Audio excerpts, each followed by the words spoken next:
My sister told the whole restaurant, "You're adopted, sit somewhere else," then handed me their $270 bill. I paid it with a smile. But what happened next left them begging subscribe to the channel and like the video to see more stories like this. At the restaurant, my sister announced to everyone, "Rachel, go find another table. This one's for family, not adopted girls." They all laughed and agreed. Then the waiter placed a $3,270 bill in front of me for their entire dinner. I smiled, took a sip of water, and humbly reached for my wallet. But then I heard a voice behind me that would change everything. My sister Melissa's voice had carried across the elegant dining room of La Perla, one of the most exclusive restaurants in Manhattan. The crystal chandeliers above us seemed to dim as every nearby table turned to witness my public humiliation. My parents, Margaret and David Chen, sat frozen with their wine glasses halfway to their lips. My brother-in-law Brandon smirked while adjusting his Rolex, and my younger brother Nathan looked down at his plate, unable to meet my eyes. I'm Rachel Morrison, 32 years old, and I've spent the last 3 decades trying to earn my place in the Chen family. I was adopted when I was 6 months old after my biological mother died in a car accident. The Chens were successful, wealthy, and according to every family gathering I'd endured, they never let me forget that I should be grateful they'd chosen me. The waiter, a young man named Marcus, who I'd seen here many times before, stood awkwardly beside me with the black leather check presenter. His face had turned red with embarrassment, clearly uncomfortable being part of this family betrayal. The bill inside represented their celebration dinner, complete with the most expensive wines, appetizers, and entrees La Perla offered. "Did you not hear me, Rachel?" Melissa continued,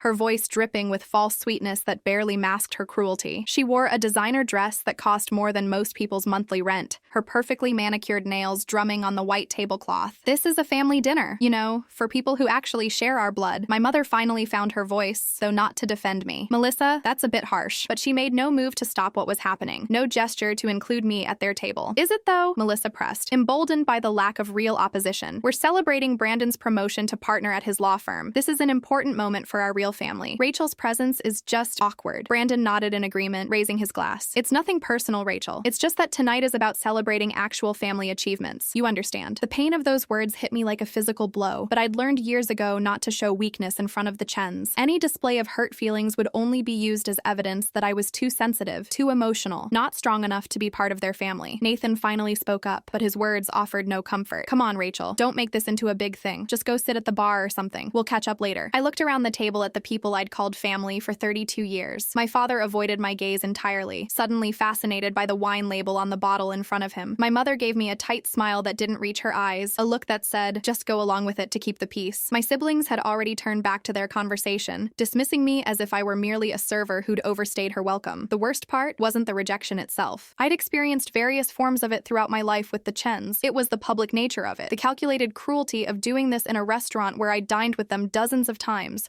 where the staff knew our family, where other patrons were now whispering and pointing. Marcus cleared his throat softly. "Miss, about the check." I pulled out my credit card, the black American Express card that had surprised so many people over the years. "It's fine, Marcus. I'll take care of it." Melissa's eyes widened slightly at the sight of the card, but she quickly masked her surprise with another cruel smile. "Of course you will. You always were good at being useful, Rachel. That's probably why they kept you around, right? A built-in assistant who'll pay for things when asked." As I handed the card to Marcus, my phone buzzed in my purse. I ignored it, focusing on maintaining my composure. The thing about family betrayal is that it cuts deeper than any other kind. These weren't strangers being cruel. These were the people who'd raised me, who I'd spent every holiday with, whose children I'd babysat, whose achievements I'd celebrated even when mine went unnoticed. I thought about the countless times I'd been there for them. When Melissa's first marriage fell apart, who'd let her stay in my apartment for 3 months rent-free? When Nathan needed someone to co-sign his first car loan because his credit was terrible, who'd risked their financial standing? When my parents needed help with their mortgage during my father's health crisis 5 years ago, who'd quietly sent them money every month without asking for repayment? But gratitude, I'd learned, has an expiration date in some families, or perhaps it had never existed at all. Marcus returned with the receipt for me to sign. My hand was steady as I added a generous tip, 30%, because none of this was his fault. As I stood to leave, Melissa couldn't resist one final jab. "Don't forget to call Mom tomorrow to see if we need anything," she said loudly enough for nearby tables to hear. "That's what you're good for, after all. Errands and emergencies." I picked up my purse, a simple but elegant bag that had cost me a week's salary when I'd bought it. I took a final sip of my water, savoring the cool liquid as it helped me swallow the lump in my throat. Then I smiled, the same calm smile I'd perfected infected over years of swallowing my hurt. Of course, Melissa. Whatever the family needs. I turned to walk toward the exit, my heels clicking on the marble floor. The other diners had returned to their meals, the entertainment over. I could feel my family's eyes on my back, probably already laughing about how easily they'd dismissed me, how I'd quietly accepted my place once again. But as I took 3 steps away from their table, I heard it. "Just a moment, please." The voice was familiar, warm, and carried the weight of authority. I turned to see Alessandro Moretti, the owner of La Perla, walking toward our table. He was a distinguished man in his 60s, with silver hair and the kind of presence that commanded respect without demanding it. My family looked confused as Alessandro approached, their celebration pausing mid-laugh. "Good evening," Alessandro said, his Italian accent adding elegance to his words. I couldn't help but notice there seems to be some confusion at this table. My father finally spoke up, his businessman voice activated. "No confusion at all. We've just finished a lovely meal. The service was excellent." "I'm pleased to hear that," Alessandro replied smoothly. "However, I must address something. You see, there's been a mistake with your seating this evening." Melissa frowned, clearly annoyed at the interruption. "A mistake? We had a reservation." "What mistake?" Alessandro's expression remained polite but firm. "This table is actually reserved for Miss Morrison and her guests. I'm afraid there's been a misunderstanding." The blood drained from my mother's face. Nathan's fork clattered onto his plate. Brandon's smug expression faltered. And Melissa, for the first time in her life, appeared speechless. "I don't understand," my father said slowly, his businessman's brain trying to process what was happening. "We made this reservation weeks ago under my name." "Yes," Alessandro confirmed, "but this particular table, table 12, is permanently reserved for Miss Morrison. It's our finest table, with the best view, and it's hers whenever she wishes to dine with us." The silence that fell over the table was deafening. I stood frozen between them and the exit, my heart pounding so hard I was certain everyone could hear it. Melissa found her voice first, though it came out as barely a whisper. "Rachel, what is he talking about?" Alessandro turned to me with a warm smile. "Miss Morrison, I apologize if your guests made you uncomfortable. Shall I have them move to another table, or would you prefer they leave entirely?" Every eye in my family turned to me, their expressions ranging from confusion to dawning horror. The other diners who'd witnessed my humiliation were now watching with renewed interest,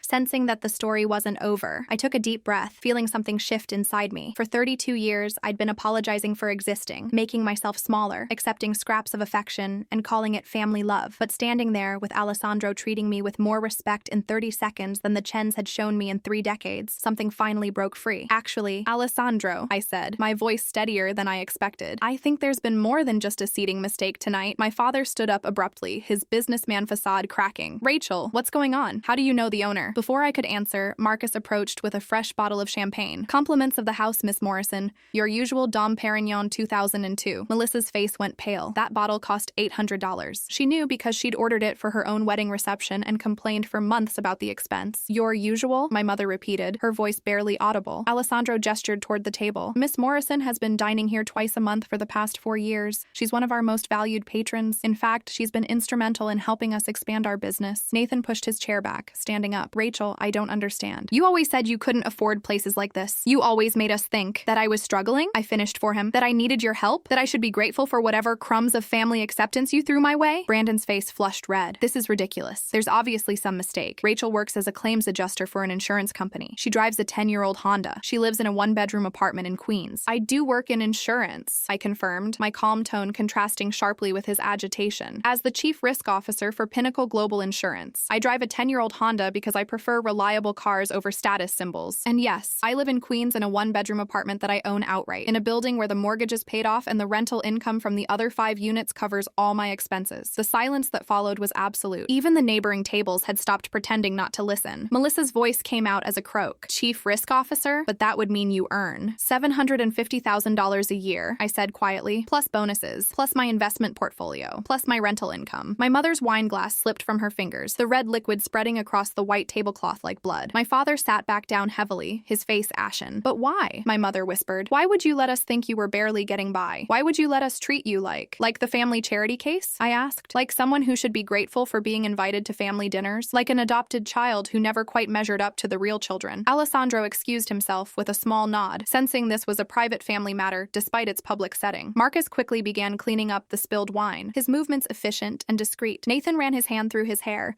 a gesture I recognized from our childhood when he was caught in a lie. "Rachel, come on. We never treated you that differently." "Really?" I pulled out my phone, my hands no longer shaking. "Should I read the family text thread from last Christmas? The one where you all discussed whether to even invite me because I never contribute anything meaningful to family gatherings? Or maybe the thread from Melissa's baby shower where Mom said I probably couldn't afford a decent gift, so we shouldn't expect much." Melissa's face voice crumbled. You saw those? Nathan accidentally added me to the thread for 3 days before Mom noticed and removed me, I explained. But 3 days was enough to read 2 years of archived messages, enough to see exactly what you all really thought of me. My father finally found his voice, the commanding tone he used in boardrooms. If you've had money all this time, why didn't you tell us? Why did you accept our financial help? I almost laughed at the irony. Accept your help? Dad, I've never taken a penny from any of you. Not since I left for college on a full academic scholarship that you all forgot to attend the ceremony for. That's not true, my mother protested weakly. We helped you with your first apartment deposit. You lent me $2,000 when I was 23, which I paid back within 6 months with interest, I corrected. Meanwhile, you gave Melissa $50,000 for her wedding, Nathan $75,000 for his house down payment, and you've been paying Brandon's golf club membership for 5 years. Brandon stood up aggressively. This is insane. If you had money, why didn't you help the family more? Why didn't you contribute to Dad's medical bills? The words hung in the air, and I felt something inside me turn to ice. I did help with Dad's medical bills, I said slowly, each word deliberate. I paid $32,000 over 18 months. Anonymous payments through the hospital's financial aid office, because I knew if you found out, you'd either feel obligated to pay me back or you'd resent me for having more than you needed. My mother's hand flew to her mouth. That was you? But the hospital said it was from a charitable foundation. Charitable foundation for unappreciated family members, I said. I set it up specifically to help you without you knowing it was me. Because even then, even after reading those text messages about how little I mattered, I still cared about this family. Melissa was crying now, mascara running down her carefully made-up face. Rachel, I didn't mean those things. We were just venting. Everyone complains about family sometimes. There's a difference between venting and systematic cruelty, I replied. There's a difference between family banter and making someone feel like they'll never belong no matter what they do. A waiter appeared with menus. Excuse me, Miss Morrison. Your 8:30 reservation is ready. Your guest has already arrived and is waiting at your table. My family's heads swiveled toward the private dining area where I could see a distinguished older woman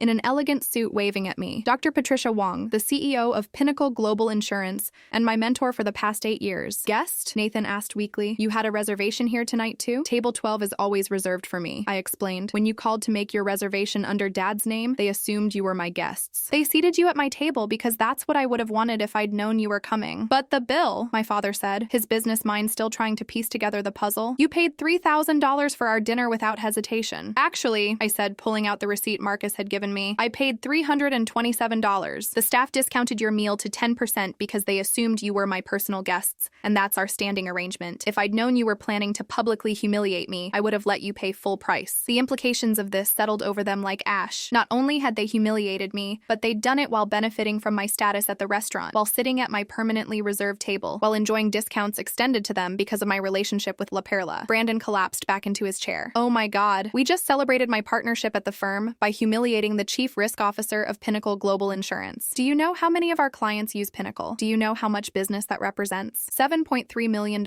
in annual premiums, I said calmly. I reviewed the account files last week. Your firm represents 12 of our corporate clients. His face went from red to gray. You're not going to interfere with business relationships based on personal matters, I finished. No, Brandon. Unlike my family, I keep my professional and personal lives separate. Your firm will continue to represent our clients based solely on their merit and service quality. Dr. Wong approached our table, her presence commanding immediate respect. Rachel, darling, I don't mean to interrupt, but we should order soon if we're going to make the theater on time. Of course, Patricia, I said, using her first name naturally. My family's eyes widened further at the casual familiarity. My mother stood up shakily. Rachel, please, can we talk about this? Can we fix this? I looked at her, really looked at her, perhaps for the first time in years without the filter of desperate need for her approval. She looked old suddenly, frightened and small. They all did. We can talk, I said finally, but not tonight. Tonight I have plans with someone who actually values my company. When? My father asked, his voice stripped of its usual authority. When can we talk? I'll call you, I promised, though I wasn't sure I meant it. But understand something. I'm not the same Rachel who left here 15 minutes ago ready to accept whatever crumbs of dignity you'd leave me. I'm done being grateful for being treated like a burden. I turned to leave, then paused. Oh, and Melissa, about your comment that this table was for family, not adopted girls? She looked up at me with red, swollen eyes. You were right, I said softly. This table is for family, real family. The kind who loves you not despite your differences, but because of them. The kind who celebrates your success instead of being threatened by it. The kind who shows up. I walked away toward my table where Patricia waited, leaving behind the people who'd raised me but never truly saw me. Behind me, I could hear my mother sobbing, my father trying to comfort her, and my siblings' frantic, whispered conversation. But for the first time in 32 years, their drama wasn't my emergency. Their guilt wasn't my responsibility to ease. Their feelings weren't more important than my own dignity. As I sat down across from Patricia, she squeezed my hand gently. You okay? I will be, I answered. And for the first time in my life, I actually believed it. The waiter brought brought our champagne, and Patricia raised her glass. To family, the one we're born into and the one we choose. To family, I echoed, clinking my glass against hers. From across the restaurant, I could feel my family's eyes on me, watching as I laughed at something Patricia said, as I relaxed in a way I never had at their table, as I finally let myself be seen as exactly who I was without apology or shame. The real question wasn't whether they could forgive themselves for how they'd treated me. The question was whether I could forgive myself for letting them do it for so long. The next morning, I woke up to 73 missed calls and 42 text messages, all from various members of the Chen family. I lay in my bed, in my modest but comfortable apartment in Queens, and watched the sun stream through the windows overlooking my small garden patio. For the first time in months, I'd slept through the entire night without waking up at 3 in the morning with anxiety about whether I'd done enough, been enough, mattered enough. I made coffee in my French press, the expensive organic beans I bought from a small roaster in Brooklyn, another small luxury I'd hidden from my family. Afraid they'd see it as proof I thought I was better than them. I sat at my kitchen table and finally opened the messages. Mom, Rachel, please call me. We need to talk about what happened. Melissa, I'm so sorry. I didn't know. Please let me explain. Nathan, this is crazy. You should have told us. Why didn't you tell us? Dad, we need to discuss this as a family. Call me immediately. Brandon, I apologize for any misunderstanding. Let's put this behind us. I set the phone down and stared at it. Misunderstanding. That single word from Brandon crystallized everything wrong with my family's response. It wasn't a misunderstanding. It was years of deliberate dismissal, calculated cruelty, and systematic exclusion finally coming to light. My phone rang. Mom, I let it go to voicemail. Then Dad, voicemail. Melissa, voicemail. After the 7th call, I turned off my phone completely and spent the day doing something I rarely allowed myself. Nothing. I read a book. I tended to my small herb garden on the patio. I cooked myself an elaborate brunch, playing music loudly and dancing in my kitchen without worrying about being too much, too loud, too present. It was almost 5 in the evening when someone knocked on my door. I checked the peephole and saw Melissa standing there, her designer bag clutched to her chest like armor. She looked terrible, her hair pulled back in a messy ponytail, her face bare of makeup, her eyes swollen from crying. Against my better judgment, I opened the door. How did you get my address? I asked, blocking the doorway. You gave it to Mom years ago, Melissa said quietly. Rachel, please, can we talk? Just 5 minutes. I considered sending her away, but curiosity won out. I stepped aside, letting her into my apartment for the first time since I'd moved in 4 years ago. She walked in slowly, her eyes taking in everything. The hardwood floors I'd refinished myself, the built-in bookshelves filled with first editions and investment books, the modern kitchen with high-end appliances, the artwork on the walls, original pieces from local artists I'd collected over the years, the hidden identity of my success laid bare in my living space. This place is beautiful, she said, her voice breaking. Why didn't you ever invite us here? You never asked where I lived, I replied, sitting down on my couch, but not inviting her to join me. In 4 years, not once did any of you express interest in seeing my home. Melissa's face crumpled. She remained standing, clutching her bag. Rachel, I am so sorry. What I said last night, it was unforgivable. I don't know what came over me. I was drunk and stupid and you were honest, I interrupted. Maybe for the first time in our entire relationship, you were actually honest about how you see me. That's not fair, she protested weakly. Isn't it? I leaned back, studying her. Melissa, do you remember my graduate school graduation? When I got my MBA? She hesitated. Of course I do. What year was it? Her face went blank. It was. You don't remember because you didn't come, I said quietly. None of you did. You were at Nathan's girlfriend's family's lake house that weekend. You chose a casual vacation over my graduation. Rachel, that was years ago. We've all made mistakes. It wasn't a mistake, I said, my voice harder than I intended. It was a choice, just like last night was a choice. Just like every family gathering where you made jokes about me being the adopted kid was a choice. Just like every text message calling me boring, unambitious, and forgettable was a choice. Melissa finally sat down, uninvited, in the chair across from me. She was crying now, tears streaming down her face. I know, and I'm so ashamed. But Rachel, we're family. Family forgives each other. Are we though? I asked. Because last night you made it very clear that I'm not your family. That being adopted means I'm not really a Chen. That my presence at family dinners is awkward and unwanted. I didn't mean it, she sobbed. I swear I didn't mean it. I was jealous. This surprised me. Jealous? Of what? Of everything, she exploded, her carefully maintained composure shattering. Of how Mom and Dad used to talk about how smart you were, how responsible, how you never gave them any trouble. Do you know how hard it is being the biological daughter who could never live up to the adopted one? I stared at her, genuinely shocked. Are you serious right now? Melissa, you were the golden child. Everything was about you. Your dance recitals, your school plays, your boyfriends, your career, your wedding, your baby, everything. Because I demanded attention, she said bitterly. Because I threw tantrums and made scenes and forced them to notice me. But you just existed and they adored you. Or at least they used to. Before I convinced them you thought you were better than us. The words hung in the air between us. I felt like I'd been punched in the stomach. You did what? Melissa looked down at her hands. After you graduated college and got that good job at the insurance company, Mom kept talking about how proud she was, how you were doing so well. So I started started making comments, little things, about how you probably looked down on us now, how you never called anymore because you were too busy, how you seemed distant. I planted seeds, and they grew. I couldn't breathe. Years of subtle rejection, of feeling like I never quite belonged, of wondering what I'd done wrong, and it had been orchestrated by my sister out of jealousy. "Get out," I said quietly. "Rachel, please, get out of my apartment, now." She stood up, fresh tears flowing. "I came here to apologize, to make things right." "You came here because you feel guilty," I corrected. "You came here because suddenly I'm not the family embarrassment anymore. I'm someone with status and money and connections that might be useful to you. You came here because it's uncomfortable being the villain in this story, and you want me to forgive you so you can feel better about yourself." "That's not true," she protested, but her voice lacked conviction. "Did you know," I said, standing up and walking to my door, opening it, "that I paid for your son's preschool tuition last year? The fancy Montessori school you couldn't afford because Brandon's firm wasn't doing well?" Her face went pale. "The scholarship, that was you?" "I set up a fund specifically to help family members in need," I explained, anonymous, because I knew if you found out it was me, you'd either feel obligated or resentful. Even after everything, I still tried to help you. "Oh God," she whispered. "Rachel,